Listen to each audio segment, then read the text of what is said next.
Audio Jungle.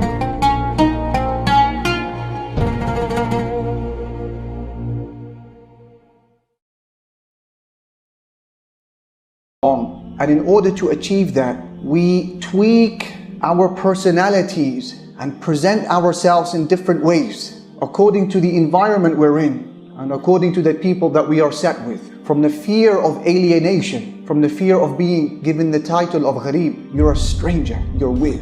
But subhanAllah, the Prophet ﷺ emphasizes that there is one thing that you should hold on to through it all, and that is your deen. You don't lose your principles when everybody else loses their principles. If everyone else in the world becomes dishonest, you don't lose your honesty. If everyone else in the world cheats, you don't lose your integrity. If everyone else in the world slanders, then you keep your tongue safe from that. If people harm each other as commonplace and as norm, you don't harm anyone. And instead, you make it a point to say that I will be from the one who is oppressed, not from the one who oppresses. If oppression becomes that which overtakes a society altogether. To hold on to what is so precious to you, your faith, your iman, and to make it so independent of anything else that's happening around you, whether it is changing circumstances or changing trends. And what is very interesting in this regard is that the challenge becomes for the believer in these types of times to simply hold on. And that holding on in and of itself is extremely praiseworthy. When the Prophet ﷺ mentions in the famous narration that, or what comes after you, are days that require great patience, and that patience in those days is like holding on to a burning hot coal. And the Prophet ﷺ says, whoever is going to live, you're going to see a lot of difference. You're going to see a lot of dissension. You're going to see a lot of dispute. When that time comes, hold on to my way and hold on to the way of the rightly guided khulafa. And the Prophet ﷺ said, literally cling on to it like a person that is holding something with their molar teeth. So in one narration, you got a burning hot coal in your hand, which is like, it feels so much more relaxing to just let it go. In another narration, the Prophet ﷺ is saying, look, hold on to it with your back teeth, like someone's trying to pull it away from you. Hold on to your faith. Hold on to your principles. Hold on to your deen. What's happening around us constantly is a shift. The world looks so different every year. And then the pressure on you to change, to abandon, to adapt becomes stronger every single year. We see time and time again that liberalism becomes awfully illiberal when people refuse to abide by ever-changing sanctified secular norms. You, O Muslims, will be usually a minority amidst a non-Muslim majority. Allah Jalla Jalaluhu said, لَقَدْ جِئْنَاكُمْ بِالْحَقِّ. We've come to you with the truth. وَلَكِنَّ أَكْثَرَكُمْ لِلْحَقِّ كَارِهُونَ. But most of you despise the truth. Most. Allah Jalla Jalaluhu said, إِلَّا الَّذِينَ آمَنُوا وَعَمِلُوا الصَّالِحَاتِ وَقَلِيلٌ مَا هُمْ. Except those who believe and they do good deeds, and they are few in number. Allah said, فَأَبَى أَكْثَرُ النَّاسِ إِلَّا كُفُورًا. Most of humanity accept nothing but disbelief.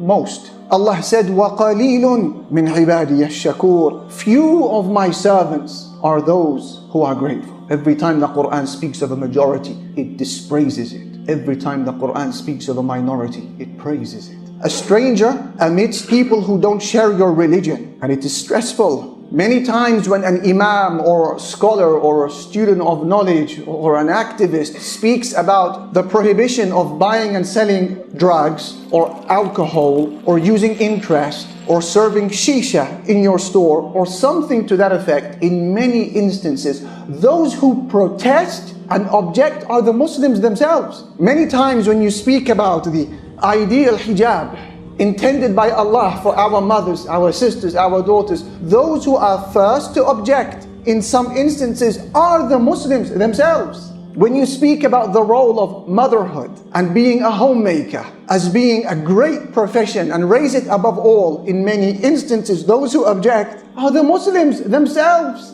So this brings about a type of ghurba in the heart of the Muslim. When he sees his family, he sees his brethren speaking against him, whilst all he or she are trying to do is be a Muslim upon the prophetic path. They feel strange when they look around and they see their fellow Muslim brothers and sisters with their greatest aspirations in life to receive the reassuring nod of acknowledgement from society, from parliament, from friends, from social constructs. They feel strange because all they want is the acknowledgement of the King, Allah the Sovereign, and the prophetic nod of acknowledgement on the Day of Judgment. They feel strange when they see their Muslim brothers and sisters jumping through every hoop and wearing every mask to fit in, to not be labeled as a stranger. But for them, they hold on to their principles and values, even if it rocks a few boats along the way. And that is because society is always drumming into their heads and saying to them, you can't fit where you don't belong.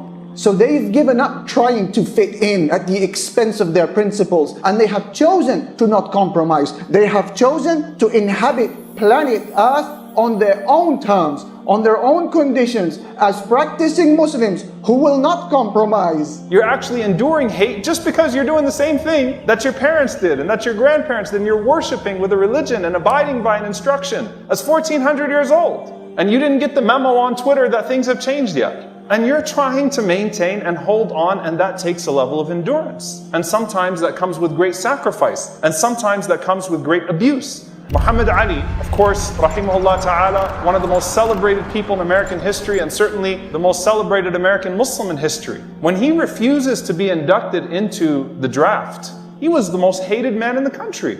I mean, he risks his career, he risks prison, he risks everything. And he stands tall and proud upon this idea that I'm not going to go kill people that did no harm to me. I'm not going to participate in the killing of innocent people. I will not go 10,000 miles from here to help murder and kill another poor people simply to continue the domination of white slave masters over the darker people of the earth. And shoot them for what? They never called me nigger.